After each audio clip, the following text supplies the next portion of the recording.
Hello, നമുക്ക് എന്തായാലും നാടകം കാണാൻ പോയാലോ?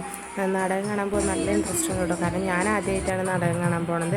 പോരാത്തതിന് അതിൽ അഭിനയിക്കുന്നത് എൻ്റെ ഹസ്ബൻഡിനും കൂടി ആയിരുന്നു. അപ്പോൾ അതിൻ്റെ ഒരു നല്ല എക്സൈറ്റ്മെൻറ്റും എല്ലാം ഭയങ്കര സന്തോഷവും കാര്യങ്ങളൊക്കെ ഉണ്ടായിരുന്നു കേട്ടോ. ഇതാണ് കേട്ടോ ഏട്ടൻ. അപ്പോൾ അവിടെ അവർ മേക്കപ്പും കാര്യങ്ങളൊക്കെ ചെയ്തുകൊണ്ടിരിക്കുന്നത്. പിന്നെ ഡാൻസും പാട്ടും കാര്യങ്ങളൊക്കെ ഉള്ളതുകൊണ്ട് കുട്ടികളൊക്കെ നല്ലതിൽ ഇരിക്കുകയാണ്. നല്ല രസമുണ്ടായിരുന്നു കാണാനായിട്ട്. അപ്പോൾ നല്ല നാടകം നന്നായിരുന്നു. ഏറ്റവും പുതിയ നാടകം സൂചിപ്പിക്കുന്ന ഒരു നല്ലൊരു നാടകം തന്നെയായിരുന്നു. വളരെ മാത്രമേ ഉള്ളൂ. എല്ലാവർക്കും കഴിഞ്ഞാൽ ലൈക്ക് ചെയ്തോളൂ.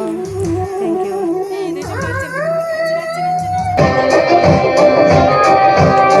എന്റെ പാർട്ടിപ്പെട്ട ഏതോ ഒരാൾ ഏതോ സംസ്ഥാനത്ത് ജയിച്ചു. അതിന്റെ സന്തോഷം പതക്കെറിഞ്ഞ് ആഘോഷിച്ചതാ. കയ്യിൽ നേരെ വന്നത് തൊലി പോയി. എന്നിട്ട് നിങ്ങൾ അവിടെ തന്നെ കയറി പിടിച്ചല്ലോ. കണ്ടില്ല. സത്യമാ സാറേ, സാർ പറഞ്ഞത് മുഴുവൻ സത്യമാണ്.